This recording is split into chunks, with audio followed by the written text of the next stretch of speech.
मुझे इंसाफ चाहिए, मुझे इंसाफ नहीं मिल रहा है। ना मुझे डीजी साहब ने जो मीटिंग की थी, डीजी साहब ने जो कमेटी मुकर्रर की थी, उसी कमेटी में उस बंदे को लाया गया जो बंदा वार्ड 3 का जब फर्स्ट टाइम पे मेरा बच्चा गया था, वार्ड 3 का वो इंचार्ज है, उसको जो लाया गया।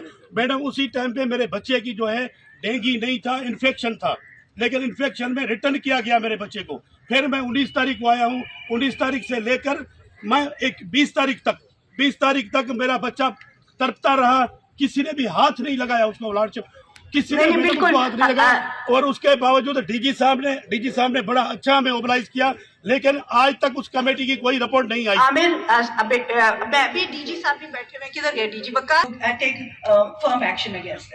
मैडम दूसरी बात जिसके ऊपर भी एफआईआर दाखिल की जाती है, लेकिन उसी सफर में सिर्फ अली अकबर डेहरी को ट्रांसफर किया गया, जिसका कोई कसूर ही नहीं है, क्योंकि प्रोफेसर अली अकबर डेहरी के अंडर में नहीं है, रजिस्ट्रार अली अकबर डेहरी के अंडर में नहीं है, वो वाइस चांसलर के अंडर में है। मैडम वो वाइस चांसलर के अंडर में। मुझे अफसोस है, मुझे लोग मुझसे पूछते हैं आप जरदारी होकर आपको इंसाफ नहीं मिल रहा है, मैं लोगों को क्या जवाब दूं? आज मुझे ये जवाब चाहिए तो खुदारा या मैं जरदारी साथ कहलाना छोड़ दूं, या तो मुझे इंसाफ चाहिए। मेरा मासूम, ये मदर बेटी है उसकी मदर बेटी है, उसकी बहन है, एक बहन जिसने सेहरा सजाया था।